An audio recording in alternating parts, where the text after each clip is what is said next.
Hello नमस्कार students, Radhe Radhe, सत श्री अकाल, सलाम वालेकुम। स्वागत है आप सभी का ऑफिसर्स मैथ्स में। मैं रितेश रोशन। उम्मीद करते हैं आप सभी लोग स्वस्थ होंगे, मस्त होंगे। जैसा कि आप सभी मित्रों को पता है कि अभी फंक्शन यानी फलन चैप्टर कंप्लीट करवाया जा रहा है और अभी हम लोग रेंज वाला टॉपिक पढ़ रहे हैं, परिसर को पढ़ रहे हैं। तो आज हमारा परिसर कंप्लीट हो जाएगा क्योंकि ये टॉपिक थोड़ा सा बढ़िया होता है, इसलिए इसमें अधिक से अधिक हम क्वेश्चन बना देने की कोशिश कर रहे हैं। तो पिछले वीडियो में हमने आपको मेथड 5th बता दिया था कि रेंज निकालने का, ये वाला मेथड। उम्मीद करते हैं आप इस मेथड को पढ़े होंगे और इस मेथड पे हमने एक क्वेश्चन भी बताया था। तो चलिए अभी 2-3 सवाल और लगाएंगे इस मेथड पर, है ना। मेथड है क्वाड्रेटिक बाय क्वाड्रेटिक, द्विघात बट्टे द्विघात, लीनियर बट्टे क्वाड्रेटिक, रैखिक बट्टे द्विघात, क्वाड्रेटिक बट्टे लीनियर, द्विघात बट्टे रैखिक। ऐसा अगर रहेगा तो क्या करेंगे। तो चलिए आइए, हमारा सेकंड क्वेश्चन है आज का इस पर। चलिए, fx equal to x square plus x minus 1 upon x square plus x plus 1, इसका रेंज निकालना है। ठीक है, और आप गौर से देखिए, ये क्वाड्रेटिक बाय क्वाड्रेटिक का क्वेश्चन है। तो हमने इसका रूल आपको बता रखा है कि सबसे पहले फंक्शन यानी फलन को हमें y मान लेना चाहिए, है ना। y मान लेना चाहिए, y equal to f x. ठीक है, चलिए y एफ एक्स का जो वैल्यू है वो x square plus x minus 1 upon x square plus x plus 1 है। बाय क्रॉस मल्टीप्लाई करके इसे सॉल्व करके क्वाड्रेटिक लाना है एक्स में। तो चलिए ये हो जाएगा y x square plus y x plus y equals x square plus x minus 1। तो चलिए y x square plus y x plus y, इन सब को इधर ले आइए तो minus x square minus x plus 1 equal to 0। उसके बाद यहां और यहां से अगर आप एक्स स्क्वायर कॉमन कर लेंगे तो y minus 1 into x square, यहां और यहां से अगर आप x कॉमन कर लेंगे तो y माइनस 1 इंटू एक्स हो जाएगा और लास्ट में बचेगा y प्लस 1 इक्वल टू 0। एक बार वापस रीचेक कर लें, यहां और यहां से एक्स स्क्वायर कॉमन किया, y माइनस 1 आया, इसमें से हमने x कॉमन किया, फिर से y माइनस 1 आया और ये y प्लस 1 आया। करेक्ट है। अब उसके बाद देख लीजिए गौर से, ये क्वाड्रेटिक मिल गया और उसके बाद हम बताए थे जब क्वाड्रेटिक आ जाए तो d greater than equal to 0 करके सॉल्व कीजिएगा। d greater than equal to 0 करके सॉल्व करना है। d यानी बी स्क्वायर माइनस 4ac की हम बात कर रहे हैं। चलिए तो प्यारे b, यहां b कौन है, y माइनस 1 का whole square minus 4a, a मतलब y माइनस 1 और c मतलब y plus 1 greater than equal to 0। ये है ना, ये हमारा a है, ये c है। इसको सॉल्व करना है तो आराम से सॉल्व कर सकते हैं। यहां भी y माइनस 1 है, यहां भी y माइनस 1 है, तो y माइनस 1 को आप कॉमन कर लो तो यहां बच जाएगा y माइनस 1, 2y माइनस 1 था तो 1 बच गया, फिर माइनस ये कॉमन हो गया है तो बचेगा माइनस 4 और ये मल्टीप्लाई कर दीजिए तो माइनस 4y और minus 4 greater than equal to 0। सही है। y माइनस 1 कॉमन कर लिया तो यहां से एक y माइनस 1 बचा, फिर माइनस 4 को हमने इससे मल्टीप्लाई कर दिया। चलिए तो ये हो गया प्यारे y माइनस 1 और ये आ जाएगा आपका y minus 4y minus 3y और minus 5 greater than equal to 0। चलिए एक काम करते हैं, ये वाला माइनस थोड़ा कॉमन कर लीजिए, तो हो जाएगा y minus 1 into 3y plus 5, minus common कर लिए। चलिए ग्रेटर देन इक्वल टू 0, ये माइनस उधर जाके डिवाइड में भेज दीजिए, खत्म हो जाएगा। तो y माइनस 1 और 3y प्लस 5 माइनस से डिवाइड करने पर ये साइन चेंज हो जाता है। चलिए अब यहां इसको सॉल्व करने के लिए आपको पता है वैवी कर्व लगाया जाएगा। वैवी कर्व यानी नंबर लाइन ड्रॉ करना होता है।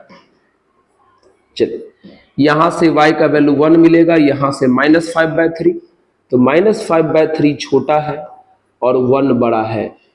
वैवी कर्व का रूल है यहां प्लस, यहां माइनस और यहां पर प्लस। ठीक है, तो कौन सा आंसर रिपोर्ट करना है भैया? यहां 0 से छोटा या बराबर है, तो 0 से छोटा बराबर का मतलब क्या हुआ?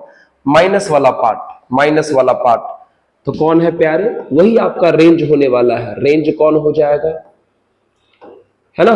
तो माइनस यही है ना, इसी के बीच में माइनस 5/3 से लेकर के 1 तक इक्वल है। तो यहां पर भी बिग ब्रैकेट और यहां पर भी बिग ब्रैकेट। ये आपका रेंज हुआ, लेकिन ये फाइनल रेंज नहीं हुआ। एक छोटा सा चीज चेक भी करना पड़ेगा, और वो चेक क्या करना होता है? एक्स स्क्वायर के कोफिशिएंट को 0 करके चेक करेंगे। पहला आप अच्छे से देख लीजिए, ये दिखाई दे रहा है, बहुत ही बढ़िया दिखाई दे रहा है।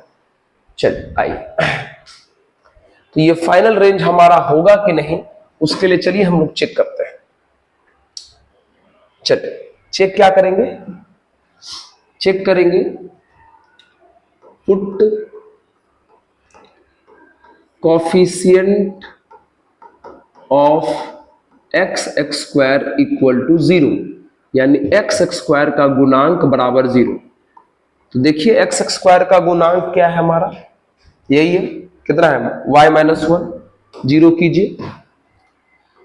तो y माइनस 1 बराबर अगर 0 करते हो तो y का वैल्यू यहां से प्यारे आ जाता है 1, और उसके बाद y जिसको माने थे वो यहां रख दीजिए, y यहां इसको माने थे रख दीजिए, है ना? चलिए x square plus x minus 1 upon x square plus x plus 1 equal to 1, by cross multiply कर लेते हैं। तो x square plus x minus 1 equal to x square plus x plus 1। X square से एक्स स्क्वायर कट गया, x से x cut गया, और कहानी -1 बराबर 1, यानी ये जो चीज आया 100% गलत है, नॉट पॉसिबल। भैया अगर इसको सॉल्व करके y बराबर 1, y का वैल्यू रख करके सॉल्व करने के बाद अगर x का कुछ वैल्यू आ जाता तो चलो पॉसिबल था, लेकिन यहां -1 बराबर 1 आ गया, और आपको पता है कि -1 और 1 बराबर नहीं होता है। और ऐसा क्यों हुआ? क्योंकि y का वैल्यू क्या हो गया? 1। इसका मतलब अगर y का वैल्यू 1 हुआ तो -1 बराबर 1 होगा, जो पॉसिबल नहीं है। तो हमें आंसर में से y का वैल्यू 1 हटाना पड़ेगा। मतलब ये जो 1 पर क्लोज ब्रैकेट लगा है, इसको हटा के ओपन ब्रैकेट करना पड़ेगा, और फाइनल आंसर हो जाएगा -5/3, 1 और 1 पर स्मॉल ब्रैकेट। ये होगा फाइनल आंसर। ये हमारा रेंज है, ये नहीं। समझ में आया? चलिए ये था इस क्वेश्चन का आंसर, जल्दी से नोट कर ले प्लीज। बहुत बढ़िया सर। चलिए एक और सवाल लगाते हैं, है ना? एक और पॉज करें और नोट करें। पॉज कर लीजिए और नोट कर लीजिए। कैलकुलेशन सब में तो कोई समस्या नहीं, क्योंकि मान लो बाद में अगर याद आया तो फिर गड़बड़ ना हो जाता है। हाँ चलिए बहुत बढ़िया है। चल क्वेश्चन है next,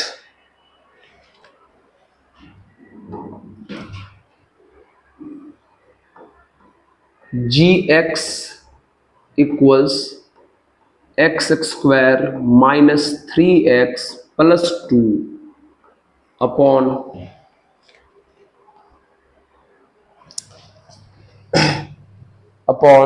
x square plus x minus 6, ये है। हमें इसका रेंज फाइंड करना है, ठीक है। तो चलिए सेम रूल लगाएंगे। सबसे पहले फिर से हम फंक्शन को y मान लेंगे, let y equal to gx। चलिए तो gx का वैल्यू कितना है, x square minus 3x plus 2 upon x square plus x minus 6, करे बाय क्रॉस मल्टीप्लाई, तो y x square plus y x minus 6y बराबर x square minus 3x plus 2।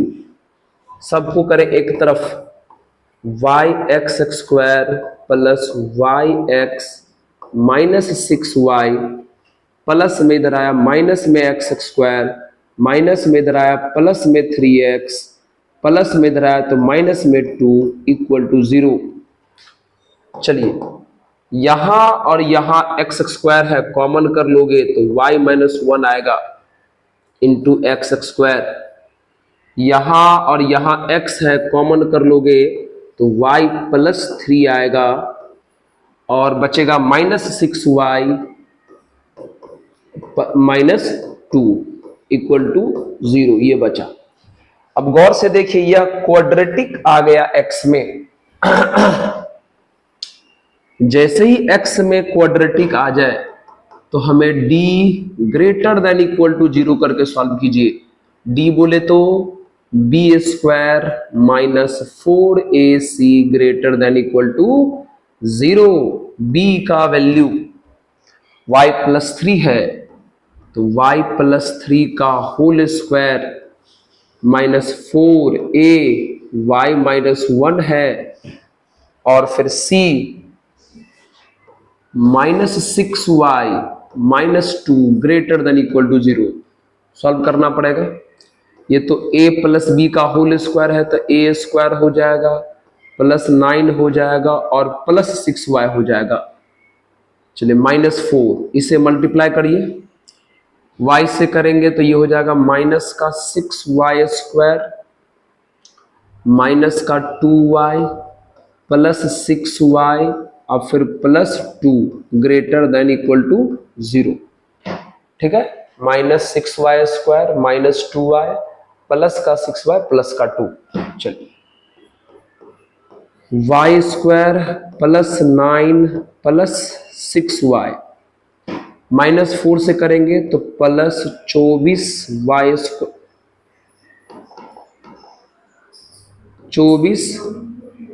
Square हो जाएगा।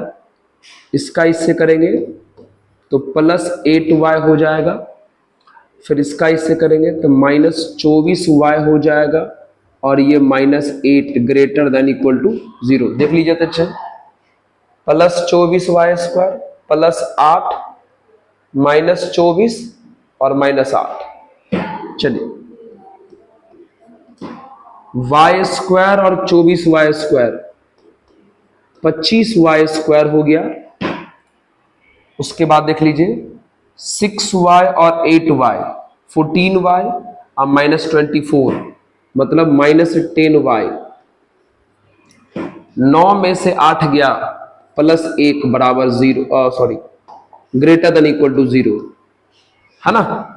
अच्छा ये गौर कीजिए, ये तो फॉर्मूला हो गया जी किसका, 5y माइनस 1 के होल स्क्वायर का। अब आप गौर कीजिए, आपको पता है इसी को सॉल्व करके y निकालना होता है, लेकिन इसका फॉर्मेट ये आ गया 5y माइनस 1 का होल स्क्वायर। और आपको पता है कि किसी भी नंबर का स्क्वायर 0 से बड़ा या 0 के बराबर होता है। ये तो कंडीशन ऑलरेडी ट्रू है, और जब ऑलरेडी ट्रू है इसका मतलब ये हुआ कि y का वैल्यू कोई भी रियल नंबर हो सकता है। y belongs to real. अगर y का वैल्यू रियल हुआ इसका मतलब रेंज हो गया रियल, रेंज मतलब परिसर हो गया रियल। रेंज मतलब परिसर हो गया रियल, रियल मतलब माइनस इन्फिनिटी से लेकर के प्लस इन्फिनिटी तक सब। लेकिन फिर भी आपको चेक करना पड़ेगा कौन, एक्स स्क्वायर का कोफिशिएंट। यहां वाई रियल इसलिए आया क्योंकि ये जो कंडीशन है वो ऑलरेडी ट्रू है, किसी भी नंबर का स्क्वायर 0 से बड़ा या बराबर ही होता है। तो जब ऑलरेडी ट्रू कंडीशन हो तो वैल्यू रियल नंबर में होता है सभी वास्तविक संख्या। वाई रियल तो रेंज भी रियल। अब चेक करिए किसका कंडीशन, एक्स स्क्वायर का कोफिशिएंट। चलिए पुट कीजिए, put coefficient of x square equal to 0। यहां भी एक्स स्क्वायर का कोफिशिएंट y माइनस 1 ही है, इक्वल टू 0, यानी y बराबर 1। y किसको माने थे, y हमने इसको माना है, रख दीजिए y square minus 3x plus 2 upon y square plus x minus 6 equal to 1। ठीक है, चलिए y square minus 3x plus 2 by cross multiply करेंगे तो y square plus x minus 6 हो जाएगा। अरे भाई साहब, अरे भाई साहब, यहां y स्क्वायर कैसे आ गया, उफ।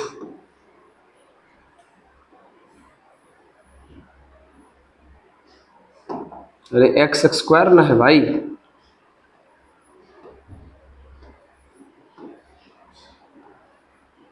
सॉरी। चलिए ये और ये कैंसिल हो गया, प्लस का x इधर आया माइनस का x तो ये माइनस 4x हो जाएगा, और प्लस का 2 उधर गया माइनस का 2 तो ये माइनस 8 हो जाएगा, और ये माइनस 4 डिवाइड में जाएगा तो x इक्वल टू 2 आ गया। मतलब इस बार y इक्वल टू 1 को सॉल्व जब किए तो नॉट पॉसिबल वाला कंडीशन नहीं आया, मतलब x बराबर 2 आया, मतलब x का कुछ ना कुछ वैल्यू आया, मतलब y का वैल्यू 1 इस बार रेंज में रह सकता है, हटाना नहीं पड़ेगा। लेकिन पिछली बार जब हम सॉल्व किए थे तो नॉट पॉसिबल वाला कंडीशन आ गया था। इसका मतलब जिस जगह पे नॉट पॉसिबल वाला कंडीशन आया था उस जगह को हटाना पड़ता रेंज में से। लेकिन इस क्वेश्चन में y बराबर 1 पर कंडीशन बहुत ही अच्छा आया, मतलब x का कुछ ना कुछ वैल्यू आया, और जब x का कुछ वैल्यू आ जाता है तब रेंज में से इस नंबर को नहीं हटाते हैं, मतलब y बराबर 1 भी हमारा रेंज होगा, और हमारा ये रेंज बिल्कुल सही है, हमारा ये रेंज बिल्कुल सही है ये वाला। चलिए इसमें से कुछ नहीं हटाना पड़ेगा, समझ गए, नोट कर लीजिए। हाँ जी, जब x का कुछ ना कुछ वैल्यू आ जाए तब रेंज में से कुछ भी हटाना नहीं पड़ता है। चलिए, तो इस प्रकार से आप जनरल मेथड को समझ गए होंगे। टोटल हम आपको पिछले वीडियो में भी हमने एक क्वेश्चन कराया था, इसमें भी हमने आपको 2 क्वेश्चन करा दिया, तो आपको ये मेथड समझ में आ गया होगा कि भैया कैसे लगाना होता है। चलिए पॉज करके इसे नोट कर लीजिए। आइए, एक बहुत ही अच्छा सा एक और है, उसको भी ध्यान से सुनिएगा। आप उसको चाहे तो मेथड 6 कर सकते हैं, है ना, ये वाला मेथड 6, ठीक है। ये फंक्शन f(x) यानी फलन बराबर ऐसा है, a cos x plus b sin x। अगर कोई भी फंक्शन अगर इस टाइप का हो तो उसका रेंज क्या होगा, अगर कोई फंक्शन इस टाइप का हो तो उसका रेंज क्या होगा। इस फंक्शन को थोड़ा अच्छे से देखिए, cos है, sin है, cos का एंगल और sin का एंगल सेम है, cos है, sin है, और cos का एंगल और sin का एंगल सेम है। अगर कोई क्वेश्चन ऐसा हो, और तब कहा जाए उसका रेंज यानी परिसर निकालो, रेंज यानी परिसर निकालो, तो बहुत ही आसान काम है। रेंज याद कर लीजिए फॉर्मूला, रेंज यानी परिसर, रेंज यानी परिसर जो होगा प्यारे इस क्वेश्चन का वो -√a² प्लस b² से लेकर के +√a² प्लस b² तक होगा, ऐसा होगा। मतलब आप इसको ऐसे भी लिख सकते हैं कि a cos x plus b sin x का minimum value -√a² plus b² होता है और maximum value √a² plus b² होता है। आप इसे ऐसे भी लिख सकते हैं। जी हाँ, इसे भी आप ख्याल रखें, इसे भी ख्याल रखें। एग्जाम्पल के लिए क्वेश्चन में अगर हम आपको एक क्वेश्चन दे दें और मान लीजिए है हमारा f(x) = 4 cos 9x - 3 sin 9x और कहा गया इसका रेंज निकालो, कहा गया इसका रेंज निकालो। तो पहले फॉर्मेट मैच करो, क्या ये दोनों मैच कर रहा है कि नहीं। कॉस है, साइन है और कॉस का एंगल और साइन का एंगल सेम है, तो बिल्कुल इसी फॉर्मेट का है। इस पर ध्यान मत देना कि सर यहां बीच में प्लस है, यहां बीच में माइनस है, इसका टेंशन मत लो, है ना, उसका टेंशन नहीं लो। बस ये देखना है कॉस है, साइन है और कॉस का एंगल साइन का एंगल सेम रहना चाहिए। एंगल कुछ भी रहे कोई दिक्कत नहीं, सेम रहना चाहिए बस। तो भैया इसका रेंज तो एक लाइन में आ जाएगा, है ना। इसका रेंज, इसमें अगर आप गौर से देखें तो a का वैल्यू कितना है बोलो। a मतलब कॉस का कॉफिशिएंट, a मतलब कॉस का कॉफिशिएंट जो 4 है, b मतलब साइन का कॉफिशिएंट, साइन का कॉफिशिएंट जो -3 है। तो रेंज तो आपका एक लाइन में ही इसका आ जाएगा, रेंज तो इसका एक ही लाइन में आ जाएगा। कहां से कहां तक, -√a² plus b² comma √a² plus b²। ये अब इसको सॉल्व कर दीजिए, कितना हो जाएगा ये 16 9 25 का √5 यानी -5 और ये हो जाएगा +5। ये आपका आंसर हो जाएगा रेंज यानी परिसर। यानी इस क्वेश्चन का जो रेंज यानी परिसर होगा वो -5 से लेकर के +5 तक होगा। चलिए एक सवाल और करते हैं, एक सवाल और करते हैं, ठीक है। चलो आइए नोट कर लीजिए इसको अच्छे से। ऐसा क्वेश्चन बहुत ही अच्छा सा क्वेश्चन माना जाता है, इसी वैरायटी का है। f(x) = sin x प्लस π/6 प्लस cos x, इसका कहा जाए रेंज निकालो, इसका कहा जाए रेंज निकालो।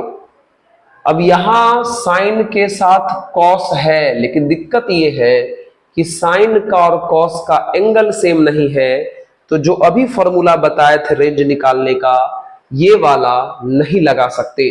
तो सबसे पहले आपको क्या करना पड़ेगा, सेम बनाना पड़ेगा। तो चलिए ना सेम बनाते हैं, चलिए आइए। तो कैसे सेम बनाओगे भैया, देख लो। f(x) = अगर आप इस x को a मान लेते हो और इस π/6 को b मान लेते हो तब तो ये sin a प्लस b हो गया। और sin a प्लस b का फॉर्मूला क्या होता है, sin a into cos b फिर plus cos a into sin b। बस अब बगल में जो cos x था वो हमने लिख दिया। sin a प्लस b का जो फॉर्मूला होता वो यहां पे लगा दिया गया। उसके बाद f(x) = sin x cos pi by 6 का वैल्यू √3/2 होता है, plus cos x sine pi by 6 का वैल्यू 1/2 और बगल में कॉस एक्स। ठीक है, यानी ये एफ एक्स, चलिए पहले कॉस लिख लीजिए ना, यहां और यहां से अगर आप कॉस कॉमन करोगे तो यहां 1/2 बचेगा और यहां 1 बचेगा, 1/2 और 1 को ऐड करोगे तो 3/2 हो जाएगा, मतलब 3/2 cos x। अरे समझे, इसमें से cos कॉमन करोगे तो यहां बचेगा 1/2, यहां बचेगा 1, तो 1/2 + 1 3/2 और उसके बाद प्लस √3/2 sin x, ये है ना। अब आ गया अच्छे से फॉर्मेट पर आ गया, cos के साथ sin है, cos का एंगल और sin का एंगल सेम है, तो आराम से इसका रेंज निकलेगा, आराम से इसका रेंज निकलेगा। पहले ए देख लो, ए मतलब cos का कॉफिशिएंट 3/2, बी मतलब sin का कॉफिशिएंट √3/2, तो भैया रेंज यानी परिसर तो निकलेगा, रेंज यानी परिसर तो निकलेगा। क्या निकलेगा? -√a²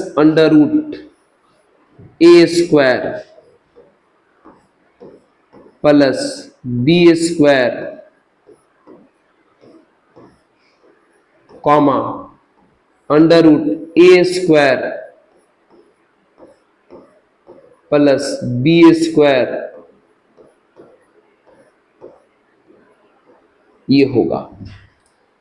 चलिए ये हो जाएगा -√9/4 प्लस 3/4 हो जाएगा, ये भी स्क्वायर करोगे तो 9/4 प्लस 3/4 हो जाएगा, यानी फाइनल कितना आ जाएगा बोल दो।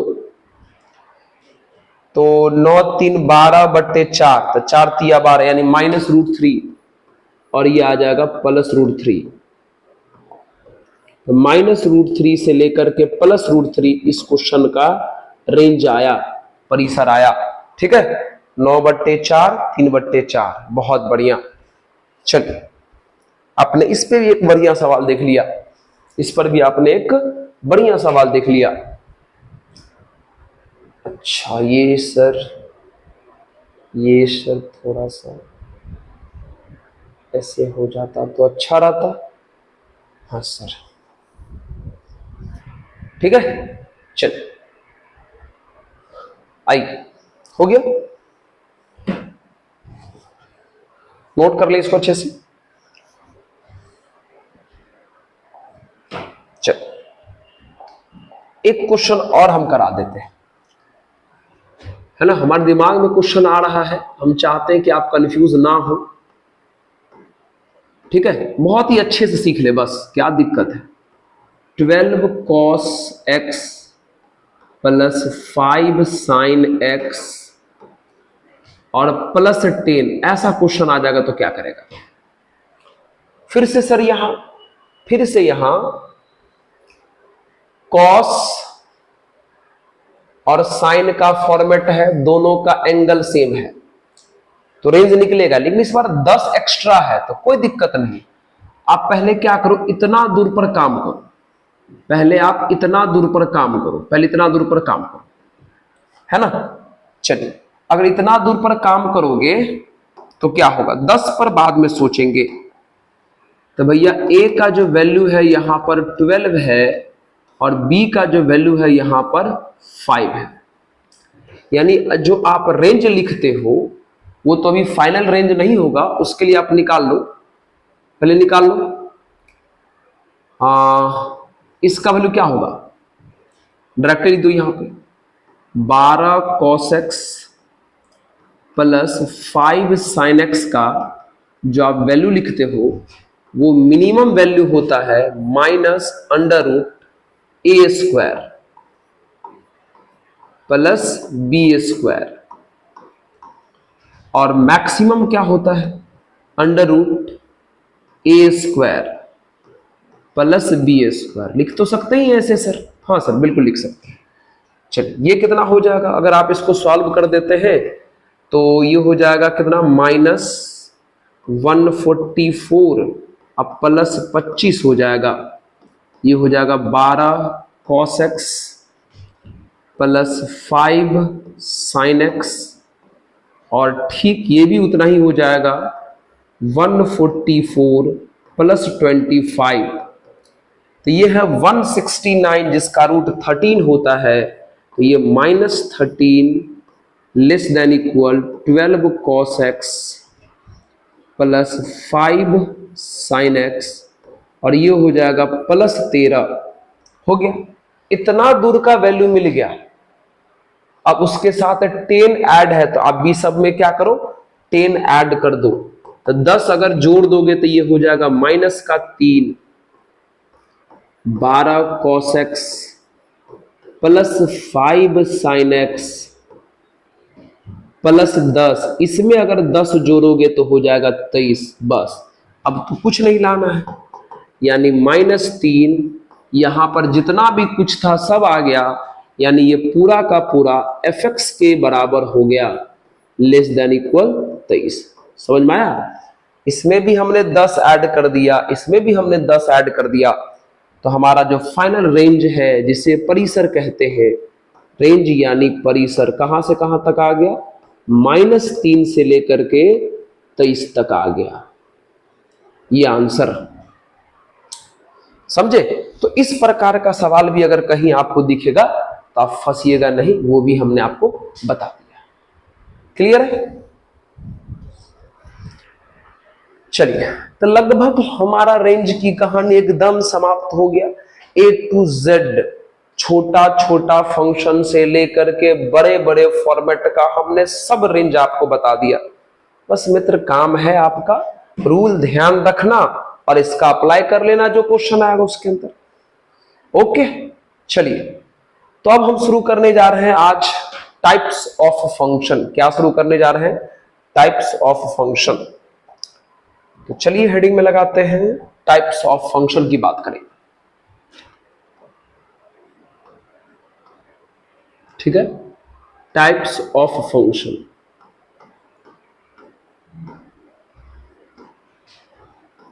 टाइप्स ऑफ फंक्शन, फलन के प्रकार।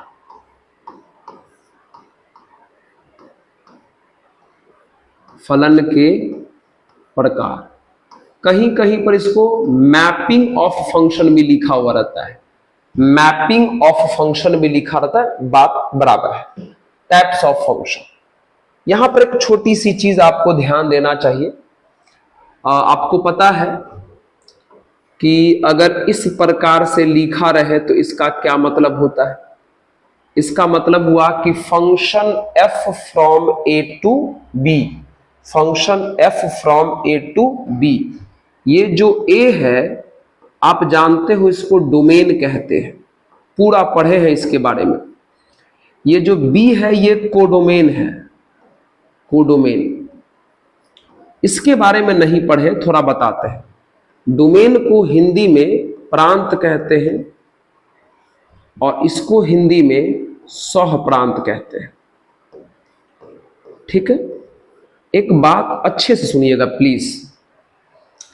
और जो आप रेंज पढ़े हो अभी अभी हाल फिलहाल में, रेंज यानी जो परिसर को खत्म किए हैं पढ़ के समझ के, वो देखिए क्या है। ये जो आपका डोमेन है इसे आप फंक्शन में डाल दें, ए को फंक्शन में डाल दें, यानी एफ ए है ना, इसी एफ ए को रेंज यानी परिसर कहा जाता है। ये तो शुरू में ही बताए थे कि डोमेन को फंक्शन में पुट करोगे तो जो रिजल्ट मिलेगा वो रेंज यानी परिसर का होगा।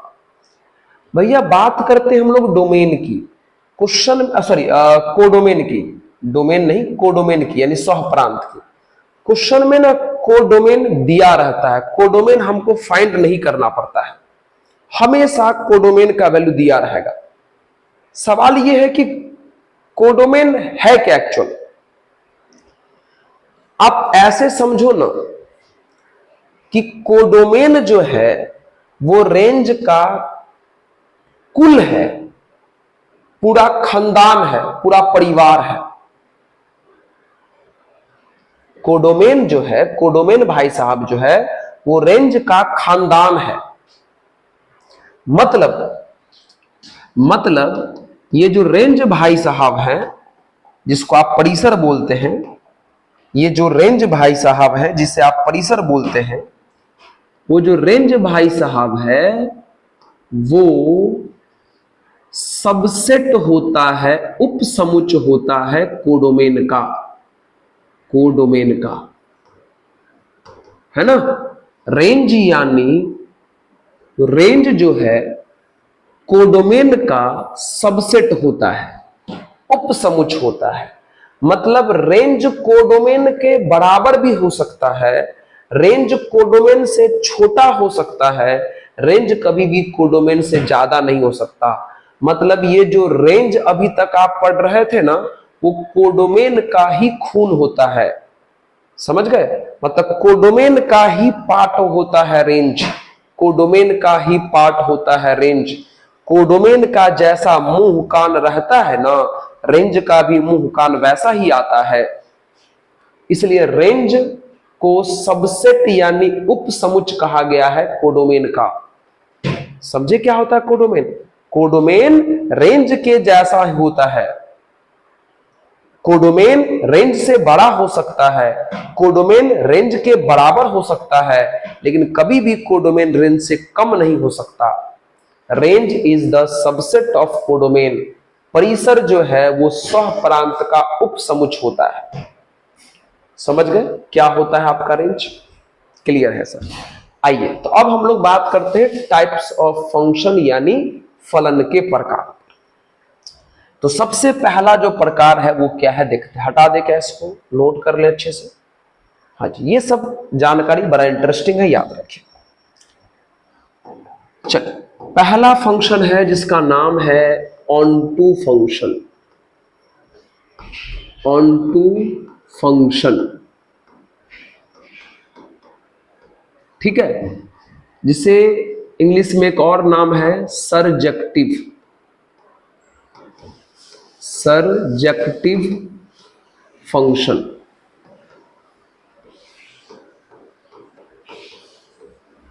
ठीक है, और हिंदी में इसे अच्छादक कहते हैं। अच्छादक फलन। तो क्या है ऑनटू, समझिए। हम आपको बता दिए, डोमेन निकालना बहुत ही अच्छे से सिखा दिए हैं, रेंज निकालना भी सिखा दिए हैं, और बोले हैं क्वेश्चन में कोडोमेन दिया रहता है। तो सुनिए, अगर किसी फंक्शन का आपने रेंज निकाला, अगर आपने किसी फंक्शन का रेंज निकाला, अगर फंक्शन का रेंज यानी परिसर अपने कोडोमेन यानी सह प्रांत के बराबर हो जाए, तो उस प्रकार के फंक्शन को ही ऑनटू कहा जाता है, सरजेक्टिव कहा जाता है, अच्छादक कहा जाता है। मतलब परिसर बराबर सह प्रांत, परिसर बराबर सह प्रांत, समझे? जी हां, अगर फंक्शन का रेंज और कोडोमेन बराबर हो जाए उसे ऑनटू कहते हैं। कोडोमेन क्वेश्चन में दिया रहता है, रेंज आपको निकालना पड़ेगा और देखना पड़ेगा कि दोनों बराबर हुआ कि नहीं। अगर बराबर हो गया तो नाम पड़ जाएगा ऑनटू। समझ गए? पहला यही था। उसके बाद दूसरा आता है इनटू फंक्शन। इनटू फंक्शन, इसका कोई दूसरा नाम नहीं है और इसे हिंदी में अंतःक्षेपी कहा जाता है। अंतःक्षेपी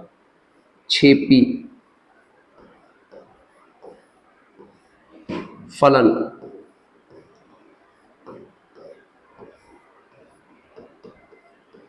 ठीक है, चलिए, इनटू फंक्शन, अंतःक्षेपी फलन किसको कहते हैं?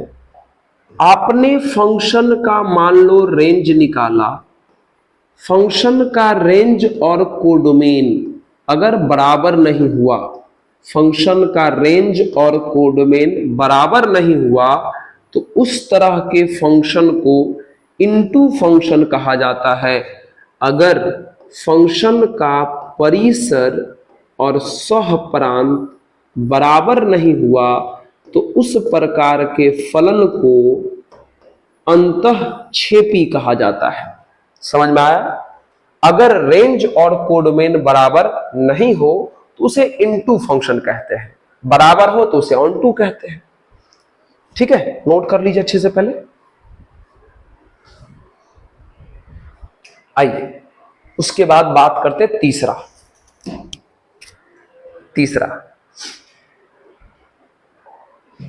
ठीक है, थर्ड नंबर।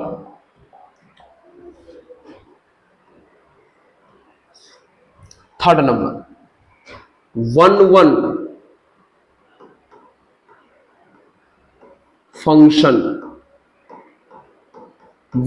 फंक्शन, इसका एक और नाम होता है इंजेक्टिव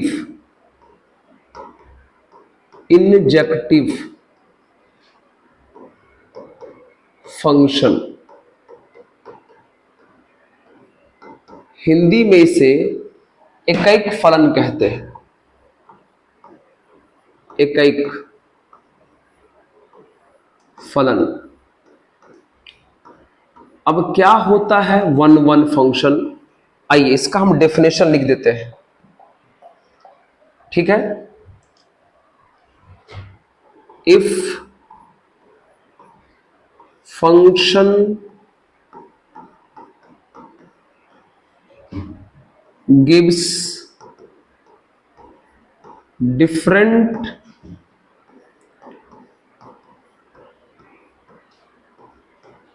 value at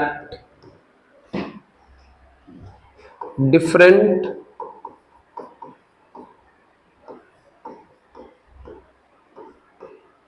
domain। ठीक है, यदि अलग अलग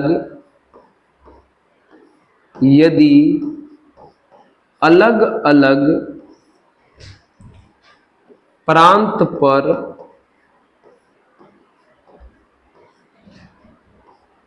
फलन का मान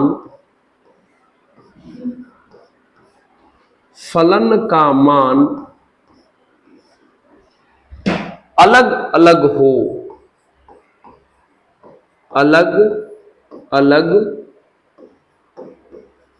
हो, बस। सिंपल है डेफिनेशन, बहुत ही सिंपल है। अगर अलग अलग डोमेन पर फंक्शन का वैल्यू अलग अलग आता हो, डिफरेंट डोमेन पर डिफरेंट वैल्यू आता हो अगर फंक्शन का, तो उसे हम लोग वन फंक्शन, इंजेक्टिव फंक्शन यानी एकैक फलन कहते हैं। अलग अलग प्रांत पर फंक्शन का वैल्यू अगर अलग अलग आता हो तो उसे हम लोग वन फंक्शन यानी इंजेक्टिव फंक्शन कहते हैं। आप सभी को पता है कि प्रांत यानी डोमेन किसको कहते हैं भैया? एक्स के वैल्यू को। प्रांत यानी डोमेन किसको कहते हैं भैया? एक्स के वैल्यू को, है ना। यानी अगर अलग अलग एक्स पर फंक्शन का वैल्यू अलग अलग आ रहा हो तो उसे वन कहा जाएगा। अलग अलग एक्स के मान पर फलन का मान अलग अलग आ रहा हो तो उसे एकैक कहा जाएगा। अरे प्रांत यानी डोमेन मतलब एक्स, तो अलग अलग एक्स पर फंक्शन का वैल्यू अलग अलग आया तो वन हो जाएगा, इंजेक्टिव हो जाएगा। एग्जाम्पल भी कराएंगे, है ना, एग्जाम्पल भी कराएंगे। पहले इसका जो मित्र है वो देख लेते हैं। ठीक है, कौन सा वाला मित्र है? फोर्थ नंबर, जिसका नाम है many one function. Many one function. ठीक है, इसका कोई स्पेशल नाम नहीं है, हिंदी में से बहु एक फलन कहते हैं, बहु एक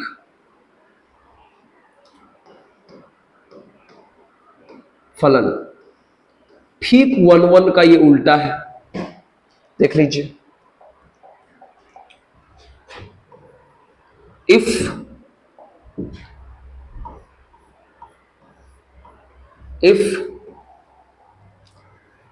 function gives same value at if function gives same value at different domain, बस if function gives same value at different domain, मतलब यदि अलग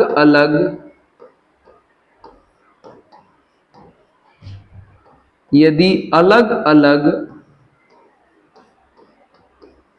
प्रांत पर फलन का मान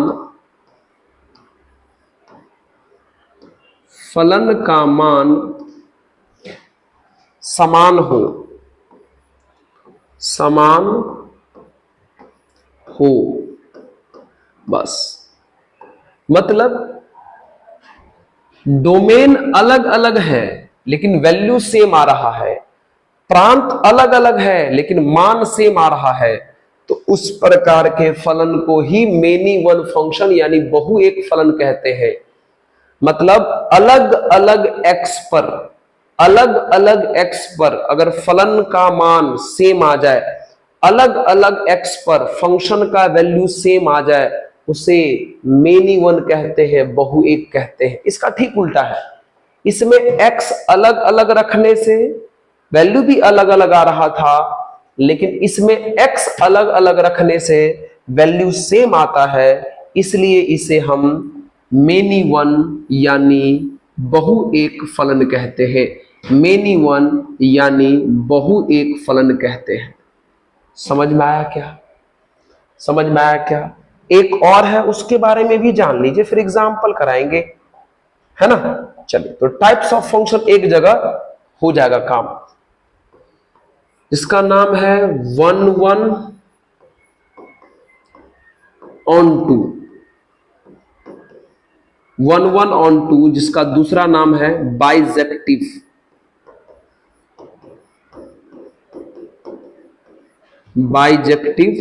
फंक्शन 1 1 on 2 यानी बाइजेक्टिव फंक्शन। इसे हम लोग हिंदी में एकैक आच्छादी बोलते हैं, एकैक आच्छादक।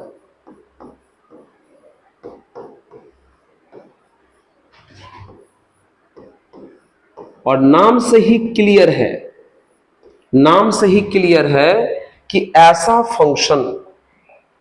फंक्शन जो 1 1 भी हो जाए एंड ऑन टू भी हो जाए, 1 1 भी हो जाए और ऑन टू भी हो जाए, एकैक भी हो जाए और आच्छादक भी हो जाए, उसे ही 1 1 on 2 यानी बाइजेक्टिव कहते हैं। 1 1 या on 2 में से अगर कोई एक गड़बड़ हुआ तो बाइजेक्टिव नहीं कहलाएगा। बाइजेक्टिव होने के लिए 1 1 भी होना चाहिए, on 2 भी होना चाहिए, एकैक भी होना चाहिए, आच्छादक भी होना चाहिए, तब एकैक आच्छादक नाम पड़ेगा। यही है टाइप्स ऑफ फंक्शन। तो अभी हम आपको टाइप्स ऑफ फंक्शन के सिर्फ डेफिनेशन बताए हैं, एग्जाम्पल नहीं बताए, ठीक है। सब कराएंगे, चिंता मत कीजिए। एक काम करते हैं, सबसे पहले आज का जो समय बचा हुआ है उसके अनुसार हम लोग 1 1 और मेनी वन का कुछ एग्जाम्पल डेफिनेशन के अकॉर्डिंग देख लेते हैं। उसके बाद वन वन का एक रूल भी है, वन वन फंक्शन को चेक करने का रूल भी होता है, बताएंगे। चलिए, जैसे कि मान लीजिए हमारे पास एक फंक्शन है, फलन है f(x) equal to mod x। इसके बारे में पता करना है कि ये क्या है, वन वन है कि मेनी वन है, एक एक है कि बहु एक है। तो आप क्या करो, x अलग अलग रख के देखो।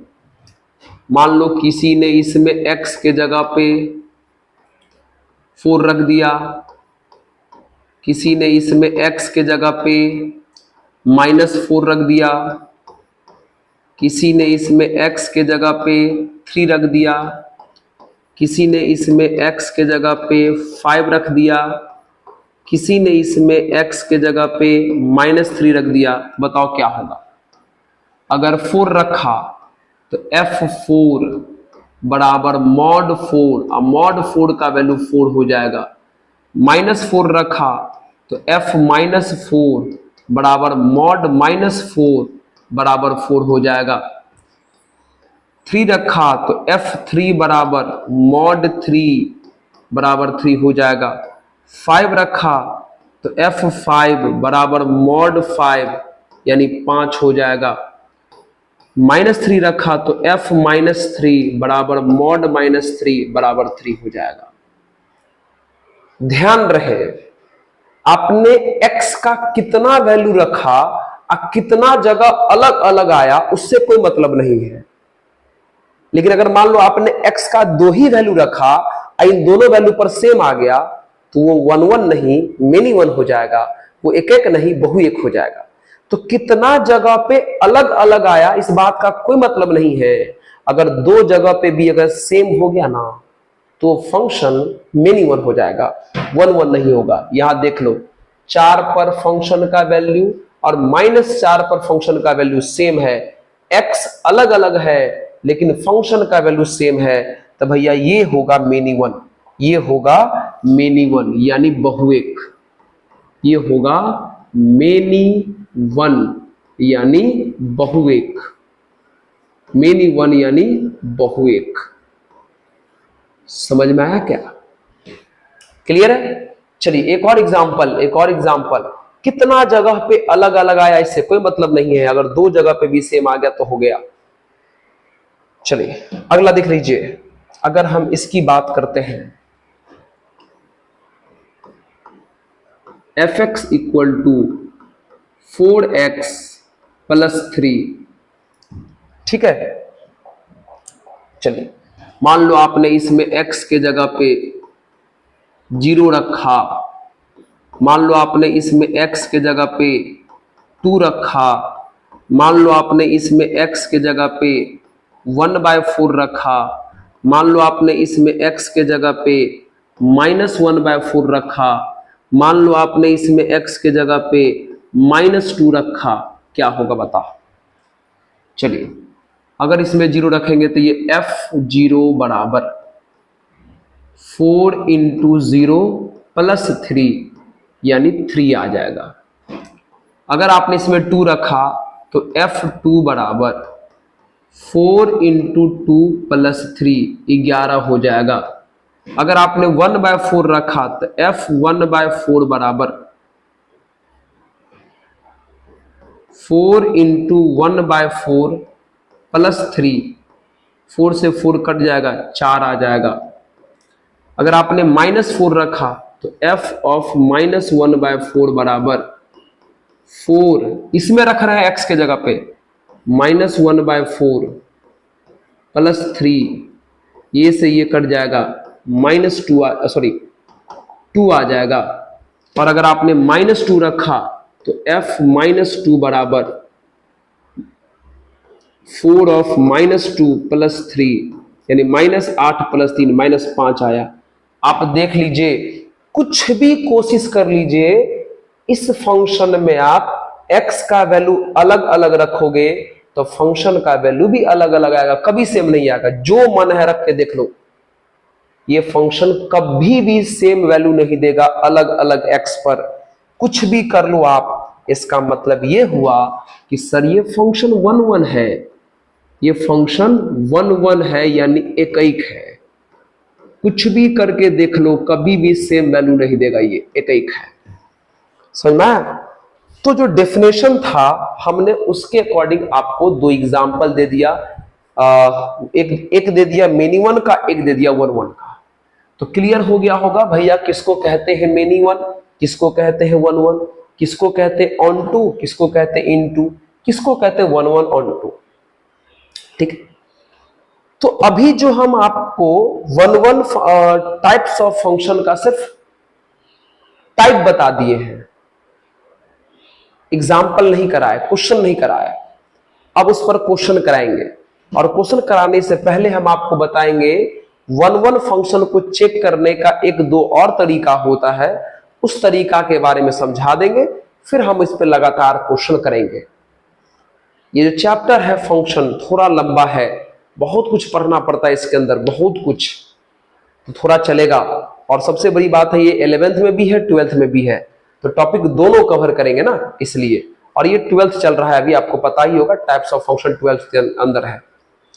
तो चलिए मित्र, आज की सभा को हम लोग यहीं पर रोकेंगे और फिर अगले वीडियो में मिलेंगे। तब तक आप इतना कंप्लीट करके रखिए, है ना, अच्छे से रिवाइज करके रखिए, है ना, और मन लगा के पढ़िए। और अगर आपको इस चैनल का काम पसंद आता हो तो इस चैनल को अधिक से अधिक शेयर कीजिए, है ना, क्योंकि अगर आप सपोर्ट करोगे तो इस चैनल का ग्रोथ हो जाएगा और अच्छा से हो जाएगा।